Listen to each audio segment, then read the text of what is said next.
Olivier Zappa.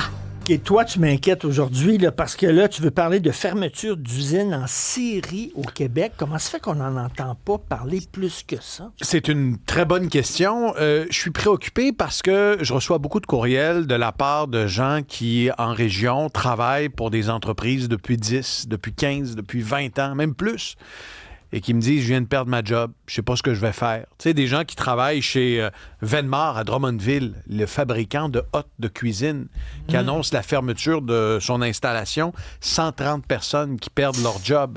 Duchesne à Yamachiche. Duchesne qui fait vivre combien de familles à Yamachiche? 90 mises à pied sur 143, menace de liquidation d'un jour à l'autre. Il n'y a pas de repreneur pour cette entreprise qui est au bord de la faillite. Duchesne, c'est énorme, Richard. C'est une entreprise qui fabrique des toits de tôle, notamment. La tôle que tu utilises pour la toiture ou encore pour tes gouttières. Pensons à Paccard, à Sainte-Thérèse, qui roule à moitié. C'est le gros fabricant de camions qui a été durement touché par le conflit commercial avec les Américains. Pense à Saint-Gobain, à Terrebonne, une usine qui fabrique des revêtements de simili-bois pour les maisons. Pense à Meubles South Shore dans le coin de Coaticook. Il y a des gens qui m'ont écrit qui ont perdu leur job. On a aboli il y a quelques mois 115 emplois, 70% des ventes de l'entreprise, c'est aux États-Unis, des ventes de meubles. La liste est longue, elle s'allonge, j'ai l'impression, de semaine en semaine. Les employés de Flo de Shawinigan aussi. Tu sais, puis on beau dire, là, ouais, mais réinvente-toi, puis tu sais, change de secteur. C'est facile à dire, là, mais tu sais, tu as 50 ans, tu perds ta job, c'est un drame. C'est un drame. Vraiment, et il y a bien de ces gens-là qui ont voté pour des gouvernements, entre autres le gouvernement fédéral, en pensant que, de un, on allait régler le problème avec les Américains, qu'on allait gagner puis qu'on allait en sortir plus fort. Puis de deux, qui ont voté pour des gouvernements qui allaient créer un climat d'affaires qui permette à ces entreprises-là de connaître du succès. Mais pour l'instant, Richard, dans le secteur manufacturier, là, dans nos usines au Canada, c'est une catastrophe. En un an, on a perdu 44 000 jobs au Canada dans nos usines. Et pourtant, je le rappelle, on a élu un gouvernement qui était supposé dealer avec les Américains, tenir tête à Donald Trump et nous protéger de la tempête. Il y a un lien, selon toi, avec le conflit avec les States? Quand tu regardes les entreprises qui ferment leurs portes ou qui cessent leurs opérations, là, le groupe Rémabec en juin dernier, par exemple, encore là dans l'industrie de la construction, FF Soucy dans le secteur de la foresterie et du papier à Rivière-du-Loup, faillite qui a été confirmée le 23 décembre dernier, 175 jobs. Ce sont des emplois qui sont directement impactés par le conflit commercial. C'est 175 familles, là. C'est 175 familles. Puis là, je t'ai parlé des emplois directs et des fermetures que l'on connaît.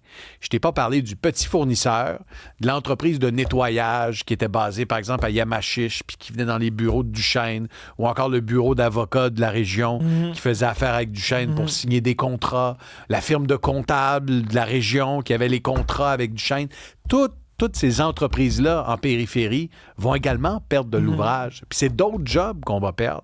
Fait que quand on dit qu'en un an, on a perdu 44 000 jobs dans nos usines au Canada, c'est probablement beaucoup plus parce qu'il y a un paquet d'industries qui sont reliées à ces entreprises-là. Et j'ai l'impression, parce que je vois la réaction, par exemple, de Doug Ford. Quand Crown Royal décide de déménager son usine puis d'arrêter de produire du whisky en Ontario, qu'est-ce que fait Doug Ford? Il fait une conférence de presse, il prend une bouteille, il la vide, il défend son monde. Et j'ai pas vu à ce jour d'élus se présenter devant chez Duchesne en disant « Hey, on va trouver une solution ». J'ai pas vu d'élus aller chez Venmar prendre une hotte de cuisine, la casser en deux, puis dire « C'est pas vrai qu'on va acheter nos hottes de cuisine chez Rona qui étaient fabriquées chez nous puis qui vont désormais être fabriquées aux États-Unis. » Ces gens-là se sentent abandonnés. Ces gens-là se sentent abandonnés. Ça fait depuis quelques semaines, je reçois beaucoup de courriels de la part de ces gens-là qui me disent « Est-ce qu'on parle de nous? Est-ce qu'il y a quelqu'un qui allume et qui se dit notre base manufacturière, qu'elle est déjà pas bien il y a un an, va encore moins bien un an plus tard, malgré les promesses de nos politiciens? La désindustrialisation, c'est ça? C'est une accélération de la désindustrialisation. En fait, il y a une expression que les économistes de la Banque nationale ont employée il y a quelques mois et qui décrit très bien notre situation actuelle, c'est l'implosion industrielle au Canada. Les entreprises n'investissent plus en équipement, n'investissent plus en développement. Et la résultante, c'est que même ceux qui ont des contrats à l'étranger, des usines bien établies, du chêne, une entreprise centenaire qui fait vivre une bonne partie de Yamachiche, est forcée de fermer ses portes parce que ça va mal. C'est pas l'intelligence artificielle qui va détruire le secteur industriel. Il se détruit lui-même déjà. Il se détruit en raison du climat économique. Ouais. Écoute, Richard, tu parlais du jour de la Terre il y a un instant. Je vais te donner un bon exemple. Je reviens de Mirabel. Je viens d'aller faire une entrevue avec le grand patron de Savoura. Je vais présenter ça à l'émission À vos affaires demain. Les tomates. Les tomates Savoura. Le président de Savoura me confie qu'il paye chaque année plus d'1 million de dollars pour la taxe carbone et plus d'1,5 million de dollars pour éco-entreprise. C'est pour le recyclage forcé de...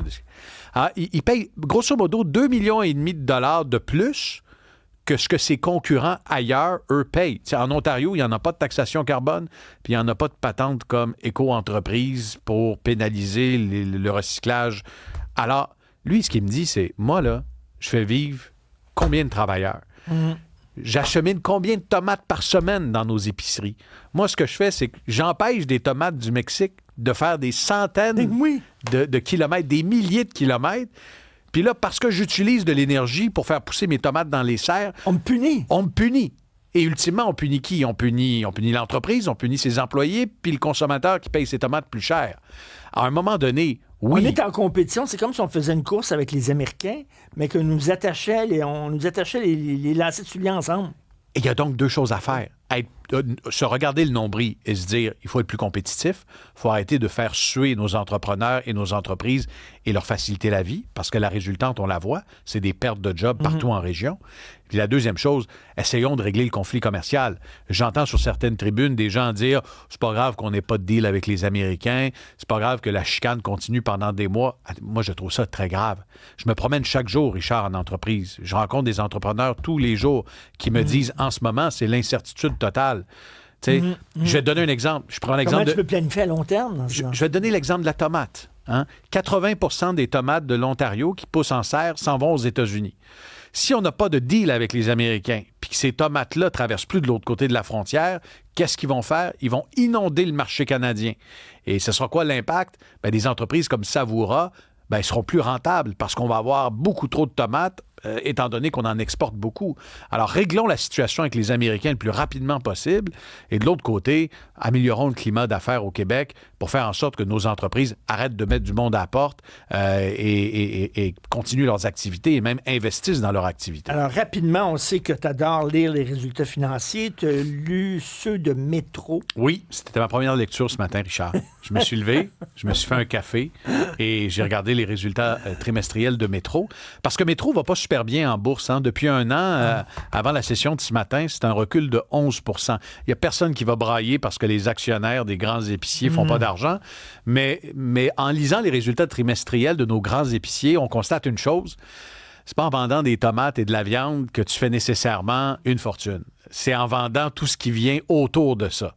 Donc, par exemple, je vais te donner un exemple de la pharmacie, secteur pharmaceutique. Tu sais que Métro est propriétaire de Jean Coutu et de Brunet.